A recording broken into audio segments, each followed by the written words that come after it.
So magandang gabi po sa lahat. Medyo na late lang po tayo ng konting bahagya, no? Pero magandang gabi po. Tayo po ay patuloy sa ating pag-aaral, sa ating daily devotion, no? At welcome po sa Touching Lives Daily Devotion. Tayo po ay nasa huling bahagi ng chapter 40. Pero bago ang lahat, tayo po muna ay sama-samang manalangin. Samahan niyo po ako. Ama, natakila sa lahat, maraming salamat po sa gabing ito, sa oras na binigay mo sa amin, sa buhay, kalakasan, karunungan. Ikaw po umunguna sa aming pag-aaral na ito. Ikaw po ang gumabay sa akin na magiging tagapanguna. Panginoon, patuloy namin dinudulog sa iyo ang biyaya at gabay mo sa amin sa patuloy namin pagsunod sa iyo, sa bawat kapatid at pamilya na aming patuloy namin pinapanalangin. Ganoon din sa lahat ng makakapanood, ay ito po ay sama-sama namin maunawaan at maipamuhay, Panginoon, at ito ay makapagbigay ng kaluguran at papurihan sa iyo. Patuloy niyo po kaming gabayan, Ama. Tiyataas po namin ito sa ngalan ng iyong anak si Jesus. Amen. So yan po, no? Magandang gabi po sa lahat. Magpapatuloy sa huling bahagi ng chapter 40. Tayo ay nasa 29 to 31. At bigyan natin ng konting recap yung kagabi, no? Yung verse 27 to 28, ito nga po ay mga sipi na hinahamon ng Diyos ang mga reklamo ng mga Israelita tungkol sa pakiramdam na nakalimutan at hindi na pinapansin. No? At nakita natin dito yung time na sila ay nasakop, no? naging bihag ng Babylonia. So tinatampok nga ito ng talatang ito ang mga walang hanggang kalikasan ng Diyos. Walang limitasyong kapangyarihan kumpara sa limitasyon ng tao, no? Walang katapusang pangunawa at dito nga po ay nakikita natin na ang mga Israelita ay nagpapakita ng walang matibay na relasyon sa Panginoon, no? Walang matibay na pagkilala sa Panginoon. Magandang gabi, Pastor Dong, at siyempre kina Ate Alma, yan, sa Ornido family dyan sa San Rafael. Maraming salamat po sa inyong pagsama. Yan. Sa verse 28, 7 at 8, no, dito nga tumutukoy sa karunungan na pinakita ng mga Israelita dahil sa kanilang walang maayos o malalim na pananampalataya sa Diyos, dahil kaya sila ay natatakot, nakaramdam ng mga alalahanin or bagabag. 27 to 28, nagpapakita ng kalikasan ng Diyos na ito ay tumutukoy din na ang kawalan ng pagod o ang nararamdamang pagod ng mga Israelita ay tumutukoy din sa kakulangan ng kanilang pagtitiwala sa Diyos. So magandang gabi po, magandang gabi. Yan. So dalawang talata na patuloy sa atin nagpapaalala na wala tayong ibang dapat na pagkatiwalaan kundi ang Panginoon. Yan. Sa verse 29 to 31, sinasabi dito, ang mahihina at mga napapagod ay kanyang pinapalakas, kahit na ang mga kabataan ay napapagod at nanlulupaypay. Ngunit muling lumalakas at sumisigla ang nagtitiwala kay Yahweh. Lilipad silang tulad ng mga agila. Sila'y tatakbo, ngunit hindi mapapagod. Sila'y lalakad, ngunit hindi manghihina.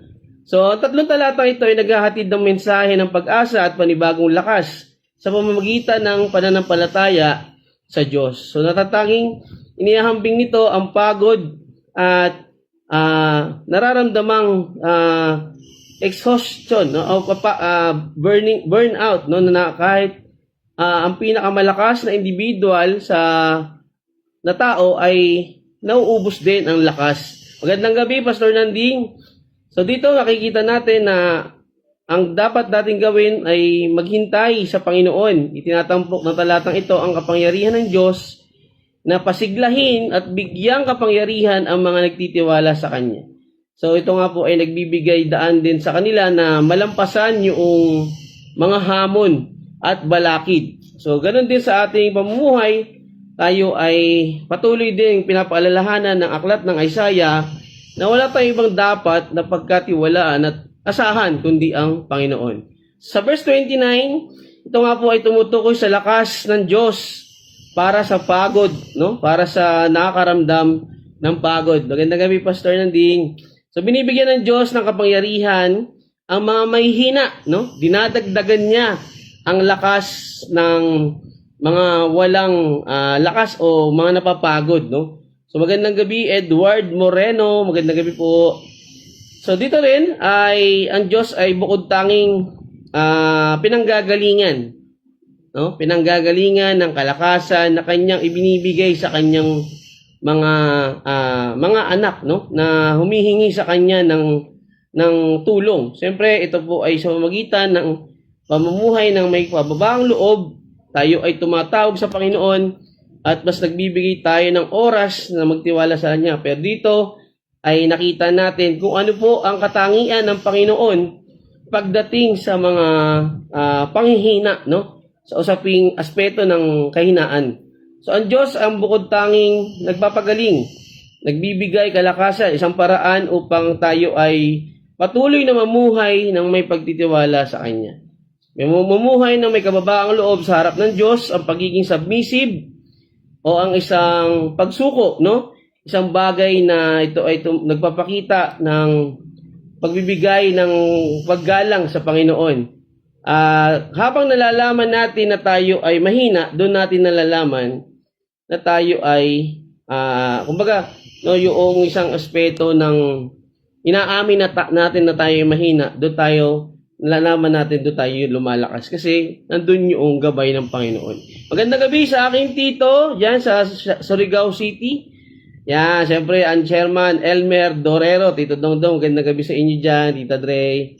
Yan. So sinasabi dito sa Philippians 4, verse 13, ang lahat ng ito ay magagawa ko dahil sa lakas ng kaloob sa akin ni Kristo. Sa konteksto ng Isaiah na chapter 4, thank you po Tito. Yan, ang mga Israelita ay nasa sa pagkatapon, no? Nakita na yung captivity ng Israelita dito. So pakiramdam nila walang kapangyarihan o walang nararamdamang presensya, pero again, sinisigurado ng talatang ito ang pangako ng Diyos sa kanyang bayan ay may katuparan. Ang Diyos ay nagbibigay kalakasan sa mga tao na makikita rin natin sa ibang mga talata tulad ng awit, no? Awit 68 verse 35. So ang lakas ng tao ay may limitasyon. Ang lakas ng tao ay hindi nagtatagal kung hindi siya nakaasa o nakadepende sa Panginoon. So dito makikita rin natin na ang tao ay walang kalakasan na masusustain, no? Tanging ang Diyos lamang ang nakakagawa nito, kaya dapat pinapaalala dito ng talata na kay Yahweh lamang every time na nanghihina at naglulumbay ang isang tao, dapat nating mas lalong asahan ang Panginoon. Dahil sa kanya nga lang po nanggagaling ang lakas. So sa Mateo 11:28-30, dito natin makikita dito na ang Panginoon ay nag-aalok ng kapahingahan, no, para sa mga napapagod. Pero dito nga po ay patuloy tayong mamuhay sa ganitong aspeto, no, sa aspeto ng pagsunod at paglalapat ng ating mga natututunan na salita. So ang kakayahan ng Diyos na bigyan o pagkalooban ng lakas ang mga napapagod sa kasaysayan ng mga Israel ay napakaliit na bayan lang nito na palaging inaapi ng mga malalaking imperyo, no? Ikaw ba naman palagi kang laging mayroong part na ikaw ay nasasakop. Siyempre dapat mas lalo kang humingi ng gabay sa Panginoon. So ngunit hindi sila pinabayaan ng Diyos. Palagi silang inililigtas ni Yahweh. So tulad nga ni Gideon sa hukom, no, sa 1 Samuel, ay hindi siya pinabayaan ng Panginoon. Kasama niya ang Diyos, no, sa kanyang naging laban, no. Sa kultura, ang lakas ay naiuugnay sa mga usaping militar, no, usaping hukbo. Ngunit sa bahaging ito, binago ng Diyos ang pananaw ng tao tungkol sa lakas, no? Ito ay ang paglapit at pagtitiwala sa Kanya. So dito po nagsisimula ang kalakasan, no? Ang binibigay ng lakas ng tao. Binibigay ng lakas ng Diyos sa tao. Yung paglapit at pagsuko natin sa kanya. Magandang gabi, kapatid Alvin Marquez, siyempre from TC, no? Sa aking mga kapatid. Magandang gabi, kapatid. Yan, so sa 2 Corinthians 12:9, kung saan binanggit ni Pablo ang kapangyarihan ng Diyos na nagiging sakdal sa kahinaan, no? Inilalarawan din ito ang gawain ni Kristo sa pamamagitan ng kanyang sariling kahinaan sa krus. Ay ito pala yung nagdala ng kaligtasan at lakas sa sangkatauhan. Makikita natin yung nais iparating ng Panginoon sa lahat, especially sa Israelita, na nandoon yung kasiguraduhan ng kanyang proteksyon at ng kanyang biyaya, no? So nagbibigay kakayahan, kapangyarihan at otoridad na ipinagkaloob ng Diyos sa mga individual o grupo upang matupad ang kanyang mga layunin at magawa ang mga gawain na lampas sa kakayanan ng tao. So every time tayo ay may gagawin, may tatrabahuin, kailangan natin ng kalakasan, no? Pero again, dapat tayong mas lumapit sa Diyos. So magandang gabi, Tita Malu. Salamat din, kapatid Alvin. Salamat, brother. So ito nga po ay patuloy na nagbibigay liwanag o nagbibigay ng mensahe sa atin, sa mga, lalo sa mga Israelita, ang pagpapalakas ng Diyos sa tao, no? Ang paglapit at pagsuko sa Diyos ay isang patunay na ito ay isang kalakasan, no? Ang batayan palagi dito ay syempre yung pagdepende, no? Yung dumedepende tayo lagi sa Panginoon sa araw, sa bawat oras, sa bawat sitwasyon na tayo ay nahihirapan, sa bawat tayo ay may kabigatan, nanghihina tayo, no? Yun na nga lang, pagbiyahe-biyahe mo ng buong isang araw, nakakapagod na eh, no? So how much pa kung nag-exert ka ng effort? So dito tayo ay kinakausap ng Panginoon ang bawat tao na dapat tayong sa kanya ay mas magdepende o mag-umasa. Yan. So ang banal na kalakasan ay isang paulit-ulit na binabahagi dito sa Biblia, kung saan sinasangkapan ng Diyos ang kanyang mga tao upang isagawa ang kanyang kalooban. Again, may layunin o purpose ang bawat isa. That's why we need strength, no? We need yung kalakasan. Pero kanino ba manggagaling to? Siyempre sa Panginoon. So ito ay hindi limitado na pisikal na lakas na biyaya ng Panginoon. Ngunit yun nga, kasama ang karunungan, katapangan at espiritual na mga kaloob mula kay Yahweh. So binibigyan ng Diyos ng lakas ang bawat kanyang lingkod, no? Ang kanyang mga anak, hindi niya pinapabayaan. Yung kasiguraduhan ng proteksyon at kalakasan nandun palagi, every time na tayo ay lalapit sa kanya, no? Ito nga yung ating dapat na maipamuhay, yung may pagsuko sa kanya, no? So nakakaalala natin yung si Moises, no? Yung sinabi niya noong siya ay pinapunta ng Panginoon upang palabasin o palayain ang Israelita sa Ehipto. Makikita natin dito na binigyan ng Diyos si Moises ng kapangyarihan para pamunuan ang mga Israelita palabas ng Ehipto sa kabila ng unang pag-aatubili, no? O pagdududa ni Moises sa kanyang sarili. At ang sinabi nga ng Panginoon sa kanya ay, ako isa sa iyo, no? So isang patunay na kasama natin ang Panginoon sa bawat ating ginagawa na makapagbigay sa kanya ng kapurihan. Si Gideon nga, nabanggit ko nga kanina, na tinawag ng Diyos upang iligtas ang Israel mula sa mga Midianita sa kabila ng kanyang takot at pakiramdam ng kakulangan, no? Kakulangan ng hukbo, no? Kasi ilan lang sila noon. Sinabi ng Panginoon sa kanya na humayo ka sa lakas na mayroon ka at iligtas ang Israel mula sa kamay ng Midian. So hindi ba kita isinugo? So makita natin to sa Judge 6 verse 14. So ito rin yung kay David, no? Makita natin slingshot, no? Slingshot lang yung gamit niya, pero nakita natin yung kapangyarihan ng espiritu ng Panginoon nung talunin niya si Goliath, no? Ganun din siyempre ang mga apostol, no? pagkatapos ng pag-akyat ng Panginoong Hesus sa langit, ang mga ito ay tumanggap ng banal na kapangyarihan noon, no? Sa Pentecostes. At ganoon din, siyempre, ang Panginoong Hesus, bagamat siyempre siya ay Diyos, pero dito nga ay kumilos sa kanyang ministeryo sa lupa sa pamamagitan ng pagbibigay kapangyarihan ng banal na Espiritu. Yan. So makikita natin na wala pong ibang pagmumulan ang lakas kundi sa Panginoon lang. Magandang gabi, kapatid. Siyempre ating mga kababata dito sa Atimonan. So yan, ang pag-asa na pinapakita sa atin dito ay ang pag-asa na tayo ay sa Panginoon lamang, no? Dahil sa kanya nagmumula ang lahat. Ang Kabanata 40 ay nagbibigay ng kaaliwan at pag-asa.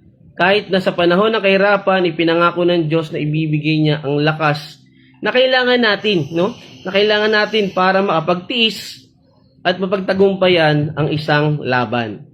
Ang makikita natin dito na kung paano ang physical na lakas ay maaaring mabago, gayon din ang spiritual na lakas.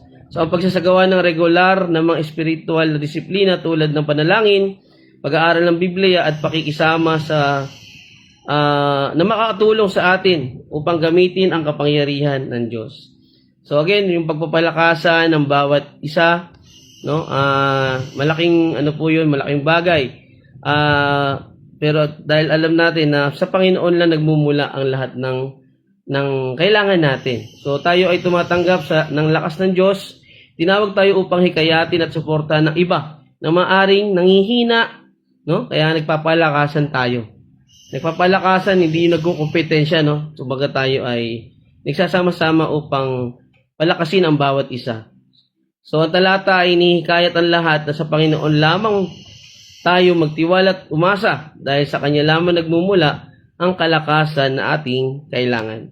So verse 30, kahit na ang mga kabataan ay napapagod at nanlulupaypay, no? So alam natin na ang kabataan o mga teenager, mga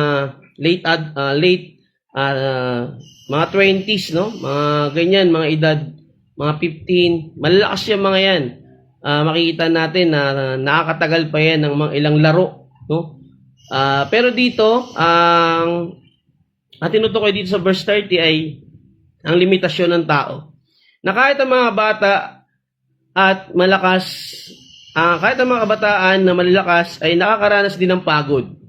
Pagod at maging ang panghihina ng katawan, no? Kinikilala ng talatang ito ang katotohanan ng mga limitasyon ng tao. Nauubos din, nadidrain din, no? Nalolobat din ang tao, especially yung mga kabataan ngayon na talagang batak sa paglalaro, batak sa gawain na lalo na yung mga nagtatrabaho ng maaga, no? Pero dito ang sukdulang pag-asa sa isang mas mataas na kapangyarihan ay mas kinikilala dito. So tulad sa naunang talata, tumutukoy ito sa lakas na nagmumula lamang sa Diyos. Ang kalakasan ng kabataan ay iba, no? Iba sa mga lakas ng may edad. Alam naman natin na pag nagkakaroon na ng edad ang tao ay nababawasan na yung lakas na ibibigay niya upang magampanan yung kanyang gawain.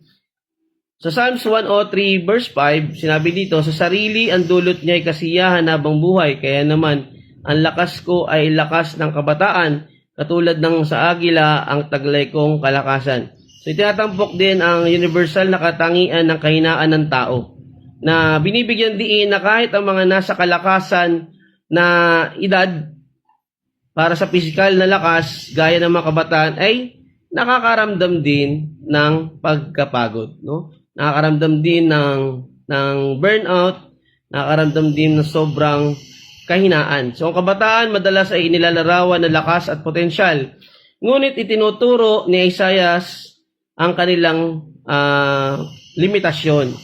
Mayroong limitasyon ang mga kabataang ito na kahit sila ay nasa kalakasan nila, ay ito ay nagpapakita pa rin na mayroong kahinaang darating. So ito ay isang sitwasyon na dapat mas magkaroon ng koneksyon sa Panginoon, especially every day na panghihinaan ng loob, no? especially yung physical na kahinaan. Ang mga kabataang lalaki ay madalas na nakikita bilang mga mandirigma o manggagawa. Sa kultura ng Israel, ang mga tungkulin ay nangangailangan ng makabuluhang lakas at tibay. That's why ganun sila kagamit, no? Iba ang lakas ng mga kabataan kumpara sa may mga matatanda na, no? Kahit sa panahon natin ay ang mga teenager o mga late o mga early 20s na kabataan ay nandoon yung kanilang liksi at bilis sa paggalaw, no? Sa kanilang mga kinabibilangan. Dito makikita natin ang kanilang pangangatawan ay batak sa trabaho, batak sa gawain. Pero dumarating din ang oras na sila ay nakakaramdam ng hirap at mabagal na paggalaw. Bakit? Kasi tao lamang sila, no? May limitasyon ang kalakasan ng tao. Ngunit kung tayo ay mamumuhay na nasa Panginoon, no? Nandun tayo sa ating pag-asa, pagdepende, talagang literal na tayo ay umaasa sa Panginoon, ay nandoon yung kanyang biyaya. Sa awit 73:26, kumikilala ito sa kahinaan ng tao at sa pangangailangan ng banal na suporta. Kahit na ang pinakamalakas sa atin ay nakakaramdam, no? Self-sufficiency, wala pong ganun. No? Ang mga nag-iisip na kaya nilang lahat ay niloloko lang nila ang kanilang sarili. No? Nakakaramdam din po ng pagod yung mga yan. So sa isang kultura, kadalasang umiidolo sa kabataan at lakas, hinahamon ng talatang ito ang paniniwala na maaari tayong umasa lamang sa ating sariling kakayahan. Again, hindi po natin kaya. Bakit? Nauubos din tayo, no? Napupuno rin tayo, nasasagad din tayo. Kaya dapat nasagad tayo, no? So, pagtitiwala sa Diyos ang mahalaga sa ating buhay. At talata ay nagtatakda ng yugto para sa sumusunod na pangako sa Isaiah, sa susunod na talata, no, sa verse 31. Na dito nga ay tinatampok ang kahalagahan ng paglalagay ng ating pag-asa at pagtitiwala sa Panginoon. So, again, ang paulit-ulit na paalaala sa atin ng propeta na anumang meron tayong lakas ay nauubos din. That's why we have to connect. We have malalim na relasyon sa Panginoon na kung hindi tayo aasa at pagtitiwala sa tunay na nagsusupply o nag-source ng lakas, ay hindi tayo magkakaroon ng pananatili, no? Bibigay at bibigay tayo. So, yan. Sa verse 31, ngunit muling lumalakas at sumisigla ang nagtitiwala kay Yahweh. Lilipad silang tulad ng mga agila. Sila'y tatakbo ngunit hindi mapapagod. Sila'y lalakad ngunit hindi manghihina. Divine renewal, no? Ang mga naghihintay sa Panginoon, nagtitiwala, umaasa sa Kanya at magpapanibago ng kanilang lakas, ay makakasumpong, no? Makaka-receive. Siyempre, yung tinatawag nating renew, recharge, restraint, no? Kumbaga sa cellphone, na-charge na natin, tayo naman, ang nagbibigay ng supply sa atin, siyempre ang Panginoon, ang lakas na ating pangangailangan. Bawat gawain natin ay kailangan ng lakas. Hindi tayo makakagala kung wala tayong kalakasan. Ang pagbibigay ng lakas o panunumbalik ng kalakasan ay isang bagay na masasabi mong dapat nating ipamuhay ang pagdepende, yung pag-asa sa Panginoon. So ano mang sitwasyon, hindi natin kayang i-maintain ang ating sariling kalakasan. Ang ating pangangatawan ay walang pahinga. Malabo po itong makapagpatuloy, no? Kailangan nating makatulog din. Kailangan din bumawi ng katawan, no? Kailangan din kumain, no? Pero again, paano tayo magkakaroon ng spiritual na kalakasan kung tayo ay hindi nakakonekta sa Panginoon? Sa Habakuk 3 verse 19, ang Panginoong Yahweh ang sa akin nagpapalakas tulad ng usa. Tiyak ang aking mga hakbang, inaalalayan niya ako sa mga kabundukan. So nagbibigay diin sa kahalagahan ng pagtitiyaga at pagtitiwala sa Diyos. Ang konteksto Sa kontekstong Hebreo, ang maghintay ay nagpapahiwatig ng aktibong pag-asa at pagtitiwala sa Diyos. Ang mga Israelita sa panahon ng kanilang pagkatapon sa Babylonia ay hinimok na magtiwala at umasa sa Panginoon sa panahon ng kanilang paghihirap at umasa rin sa panahon ng pagliligtas sa kanila ng Diyos. So, ang konsepto din na binabanggit dito sa awit 27:14, naghihikayat na ang mga mananampalataya ay maghintay sa Panginoon. No? Naalala ko tuloy yung sinabi ni Pastor Dom kanina na madalas tayo ay nagde-decide ng nakabase lang sa ating karunungan.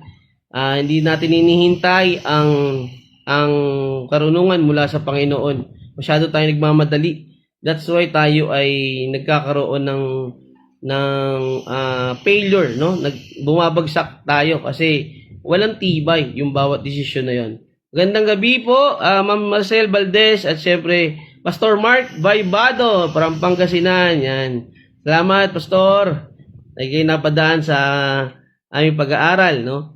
Sa paghihintay, makikita natin ang Panginoon ay kahit kailanman hindi nabibigo sa kanyang mga pangako. Nagbibigay din ito sa kabutihan at pananampalataya at pagtitiwala sa mga pangako ng Diyos, no? Ang kailangan lang natin gawin ay sa kanya tayo patuloy na maniwala, maghintay at pagtiwala, no? Ang panibagong lakas ay mahalaga, lalo-lalo na kung ikaw ay may gagawin pa kinabukasan. Para sa mga nakakaramdam ng pagod at kabigatan, ay kailangan na ma-renew ang strength, pero sa pamamagitan siyempre ng tunay nagbibigay ng supply o ng source, no? Siyempre ang Panginoon. Ang mga Israelita ay physical at spiritual na napagod mula sa pagkatapon o pagkabihag. Na-drain sila, no? Samut-saring nararamdaman. Pero again, dito nakita natin sa kahapong pag-aaral ay nagpapakita ng kakulangan ng pananampalataya kung bakit sila nagkakaroon ng bagabag o alalahanin habang sila ay nasa pagkatapon. Ang panibagong lakas ay hindi lamang physical kundi spiritual din na ating kailangan sa araw-araw. Ito ay sumisimbolo sa panunumbalik ng pag-asa at sigla. No? Tayo ba pag napapagod tayo, anong bang una nating ginagawa? Siyempre tayo ay natutulog, no? Pero sino ba ang nagbibigay ng kapahingahan na yun, no? Siyempre ang Panginoon. So pagpapanibagong ang pagpapalakas o panibagong lakas na nararamdaman ay mula pa rin sa kalooban, mula pa rin sa Panginoon, no? Ang kanyang banal na kalooban na walang maihahambing, tulad din ng makikita natin sa Aklat ng Korinto, 2 Corinthians 4:16, kung saan ang pangloob na pagkatao ay nababago araw-araw. Sumasalamin din ng talata sa mga pagbabagong kapangyarihan ng presensya ng Diyos sa buhay ng mga mananampalataya. Dito, nabanggit dito ang agila, no? Ang agila, alam naman natin ito ay very mataas ang IQ, no? ng eagle. Ang mga agila ay kilala sa kanilang lakas at kakayahang umakyat sa taas ng lupa, sa lahat ng sumisimbolo sa kanilang kalayaan at pananaw. Makakalipad sila kahit saan, no? Pero kung sila ay manghihina, makikita natin na hindi ito isang simbolo ng kalakasan. So ang agila ay isang simbolo ng kapangyarihan at lakas. Ang mga nagtitiwala sa Panginoon ay makakayanan ng kanilang mga kalagayan sa tulong ng Diyos. Sa tulong ng Diyos. Hindi sa tulong ng sarili kakayahan, no? So ang paghahalin tulad na ito sa agila ay ginamit din na makikita natin sa Exodus 19 verse 4, kung saan inilalarawan ng Diyos ang pagpapasan sa mga Israelita sa mga pakpak ng mga agila na nagpapahiwatig ng pagpapalaya at proteksyon. So nakita natin dito na ang pagtakbo minsan ay ang pagtakbo ng hindi napapagod ay nangangahulugan ng pagtitiis at pagtsatsaga, no? Sa kalagitnaan ng kabigatan, nasusustain, no? Bakit? Kasi may nagsusustain, may nagme-maintain, no? May gumagabay, may nagbibigay ng kalakasan kahit sa kahirapan at sa sobrang hirap na sitwasyon. So nagpapakita ito ng pagpapanatili o sustenance. pananatili ng lakas at hindi bumibigay na katawan. Isang bagay na dapat nating ipagpasalamat sa taas, sa Panginoon, na hindi tayo kailanman pinababayaan dahil sa ating pagsunod at pagtitiwala sa Kanya. So tinitiyak ng mga pangakong ito na sa mga mananampalataya na ang Diyos ay magbibigay ng kinakailangan lakas, no? Sufficient, no? Ang biyaya ko sa iyo ay sapat, no? Ito ay upang matiis natin ang mga hamon at kabigatan sa buhay. Isang sitwasyon na hindi naunawaan ng iba, pero bilang mga mananampalataya, no? Nandun po tayo sa pagtingin natin sa katangian at kakayahan ng Diyos, hindi sa ating kakayahan at kalakasan. Sa Hebreo 12:1-2, ang mga mananampalataya na tumakbo ng may tiyaga sa takbuhan na inilaan para sa kanila ay nakatuon na ang kanilang mga mata kay Kristo ang sa pinakahuling pinagmumulan ng lakas. Ito ay ang paglakad ng hindi nangihina ay kumakatawan sa matatag na pag-unlad at patuloy na katapatan. Ang paglalakad ang pangunahing paraan ng transportasyon na nangangailangan ng pagtitiis sa malalayong distansya, no? So kung tawagin nga sa atin ay basic exercise, no? Tayo ba, isang kanto lang magta-tricycle pa, no? No? Naalala ko tuloy yung classmate ko. 2 kanto na lang ilalakarin namin. Kumuha pa ng pedicab, no? So ito ay ang paglalakad ng pangunahing paraan upang tayo ay makarating sa ating paroroonan, no? Maalala natin, wala naman sasakyan before sa panahon ng Israelita. So, makakasigurado na susuportahan at gagabayan tayo ng Diyos ang mga mananampalataya sa kanilang pang-araw-araw na kanilang paglakad. Ang Galatia 6:9 ay sumasalamin din sa damdaming ito na hinihimok sa mga mananampalataya na huwag mapagod sa paggawa ng mabuti sapagkat sa tamang panahon sila ay mag-aani ng isang ani na kung hindi sila susuko. So you will you sow what you reap, no? So ang agila ay isang simbolo ng lakas at kalayaan. Sa Biblia kadalasang ginagamit upang ilarawan ang pangangalaga ng Diyos at ang pagbibigay kapangyarihang ibinigay niya sa kanyang makita natin yung sinisimbolize ng eagle dahil doon sa ibabaw siya, no? Makikita natin yung monitoring o yung pagbabantay o paggabay ng Panginoon. Ang paghihintay sa Diyos ay isang bagay na nagpapahiwatig ng pag-asa at pagtitiwala. Ang paghihintay sa Panginoon ay isang aktibong o isang pamumuhay na nandun yung pagtitiwala sa kanyang provision. You reap what you sow. Yun. You reap what you sow. Yan. Salamat, Pastor. No? You will reap what you sow. Yan. So, imahe ng agila ay nangangahulugan ng pag-angat sa mga pangyayari. Ang mga mananampalataya ay tinawag na mamuhay sa kabila ng kanilang mga paghihirap na binibigyan ng kapangyarihan ng Espiritu ng Diyos. So, tayo ay nakakayanan natin magtiis, nakakayanan natin magtiyaga dahil mayroong nagsusustain, no? Mayroong nagpapanatili ng kalakasan. At ito ay ang Panginoon. So nagbibigay ang Diyos ng lakas na kailangan para sa paglalakbay o sa mga gawaing ito. So ang katapatan ng Diyos ay pinapakita dito sa talatang ito na ang maging tapat, no? Ang pagiging tapat ng Diyos sa kanyang mananampalataya ay nagbibigay ng kasiguraduhan ng kanyang pangako na matutupad.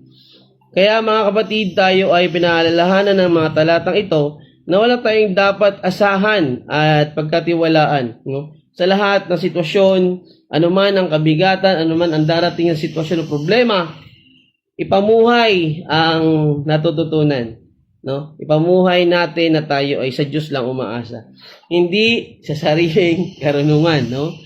Again, magkaiba daw talaga yung naalala ko na naman, magkaiba yung nagsasalita lang sa walang ginagawa. Magkaiba yung sinasabing nagdarasal pero hindi naman bukal sa puso. So dapat natin tandaan na paalala rin sa akin no, ng aking pastor na ang lahat ng mga salita ng Panginoon ay dapat nating naipapamuhay, nasusunod at tinutupad na may totoong aksyon. Sabi nga, it is not automatic. Isa na namang ano to. Oh, yes, natutunan mo to, nabasa mo to, naaral mo to. Pero hindi yan automatic kung hindi mo ilalakaran. No? So, nakatuwa lang. No? Yun mga kapatid, no? Sa tatlong talatang ito ay binibigyan diin yung provision ng Panginoon sa bawat isa. Na tayo ay mas binibigyang pansin dito na tayo ay manatili sa Panginoon. Dahil siya lamang po ang nag-maintain at nagsusustain sa lahat, no? Kahit yung ating pananampalataya, yung ating patuloy na pagsunod, no? Siya pa rin po ang talagang pinagmumulan ng lahat. So, balikan natin mga kapatid yung kabuuhan, no, ng Kabanata 40, no? Ang Kabanata 40 nga po ay kasama doon sa huling bahagi ng aklat na Isaiah, yung 40 to chapter 40 to chapter 66, no? Na may tema ng kaaliwan, tema ng pagkabuhay. So, nasusulat nga sa panahon ng pagkatapos nila sa Babylonia. So, chapter 40 tumutukoy sa tema ng pangako ng Diyos sa pagpapalaya sa mga Israelita sa pagkabihag. At ito nga po ay ang naging sentro nga po ng chapter 40 ay yung huling bahaging verse, no? Ang verse 31. Ngunit ito nga po ay muling lumalakas at sumisigla ang nagtitiwala kay Yahweh. So again, this is not automatic. Yan ang pinaka natutunan ko ngayong araw na to. Sa chapter 40 ay nakatuon sa katangian ng Diyos, katapatan at habag. So nananawagan na hindi lang sa katapusan ng pagkatapon, kundi pati na rin sa kinabukasan ng Israelita. Sa panahon natin ay tungkol ito sa kinabukasan ng mananampalataya na ito ay nagsisilbing paalaala sa ating lahat na tayo ay maghintay sa pagbabalik ng Diyos. Magandang gabi kapatid Joel sa Lumina. So panawagan sa atin sa pagbabalik ng Diyos, sa panumbalik ng kaharian ng mundo. Ang pangkalahatan ng kabanatang ito ay may tema ng pag-asa.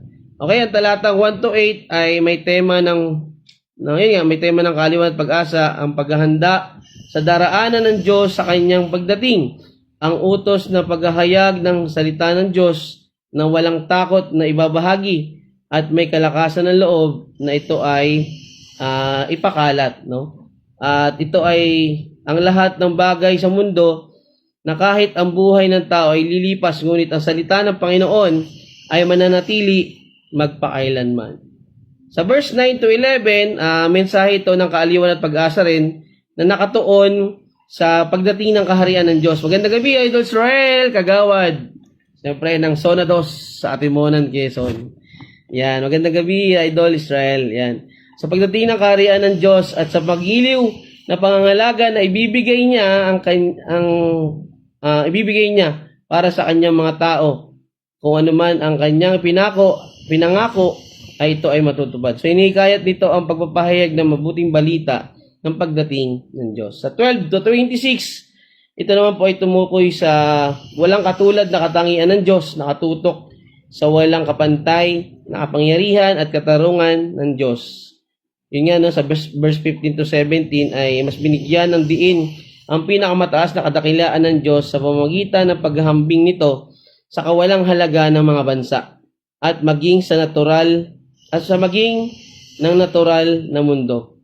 Itinatampok din nito ang mga bansa na kung saan inihambing sa Diyos.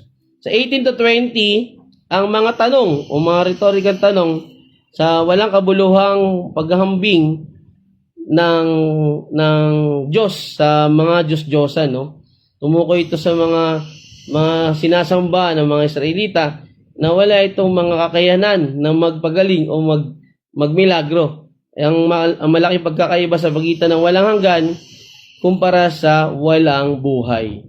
So sa verse 21 to 22, ito nga ay hinahamon ang kamangmangan ng tao at ang soberanya at kamahalan, ang kapangyarihan at kamahalan ng Diyos. Sa verse 22 to 24, ito naman po ay soberanya ng Diyos sa makalupang mga tagapamahala at kapangyarihan. So ito ay tumutukoy sa sa mga hari, leader, na binibigyan diin ng talata na kahit na ang mga mukhang makapangyarihan at may impluwensya ay isa sa ilalim pa rin sa otoridad ng Diyos. At dito sa 25 to 26,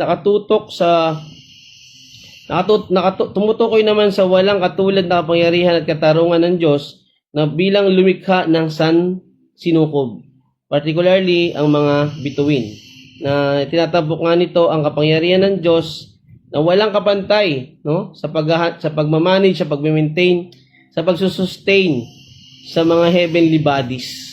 Ito ay nagtataglay ng kanyang perpektong kaalaman at kontrol sa lahat ng nilikha. At sa 27 to 28 nga, kagabi, ay ito nga ay tumutukoy sa kung saan inahamon ng Diyos ang mga reklamo ng mga Israelita tungkol sa kanilang naramdaman na sila daw ay nakalimutan ng Diyos. But again, dahil sa kanilang kakulangan ng pananampalataya at pagtitiwala sa Diyos, kaya sila nakaramdam ng ganong kabigatan. So yan mga kapatid, no? Diyan po natin tinatapos ang chapter 40 na tayo ay patuloy nating natutunan. Nakita natin ang katangian ng Diyos, ang kanyang kapangyarihan, ang kanyang kakayahan, at tayo ay walang magagawa, no? Even yung pagkokontrol sa lahat ng gumagalaw dito sa mundo at ang kanyang mga nilikha. So yan mga kapatid, diyan po natin tinatapos ang ating pag-aaral sa chapter 40.